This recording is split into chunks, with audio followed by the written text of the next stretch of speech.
on s'est aperçu que les Sénégalais faisaient beaucoup de vie sous les arbres. Donc il y a toute une vie sous les arbres. Alors ce qu'on a voulu, c'est créer un espace d'ombrage et de fraîcheur.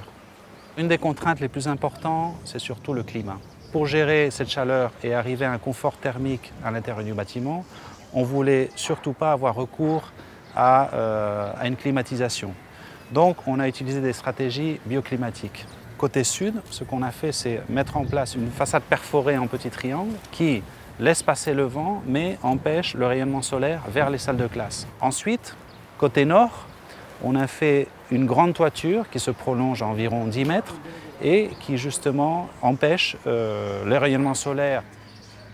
On peut apprécier aussi au niveau de la toiture cet effet de double toiture qui va nous permettre justement une convection naturelle de l'air, c'est-à-dire qu'en absence de vent, la chaleur qui va se cumuler au sud, elle va avoir tendance à remonter par la double façade et remonter sous la toiture.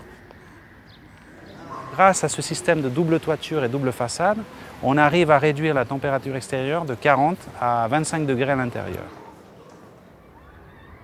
Pour les eaux pluviales, les bassins ont été vraiment surdimensionnés pour recueillir toutes les eaux pendant un orage. Donc cette eau va arriver vers les bassins, elle va filtrer naturellement dans le terrain et elle va permettre le développement d'une végétation naturelle et plutôt sauvage. Pour les eaux usées, on a mis en place une station d'épuration avec un système de boues qui vont justement assurer la propreté de l'eau et éliminer les bactéries. Donc avec ces deux systèmes, on arrive à avoir une récupération des eaux complètement autonome et très écologique. Ma plus grande satisfaction, c'est la prise en compte des aspects environnementaux du développement durable. Parce que si vous voyez, on est en face d'un bâtiment intelligent.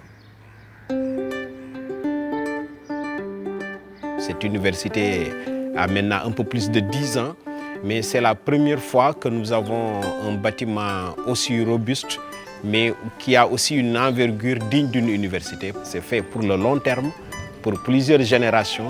C'est un lieu de vie, ils en sont très fiers et je crois qu'ils sont attirés par ce bâtiment.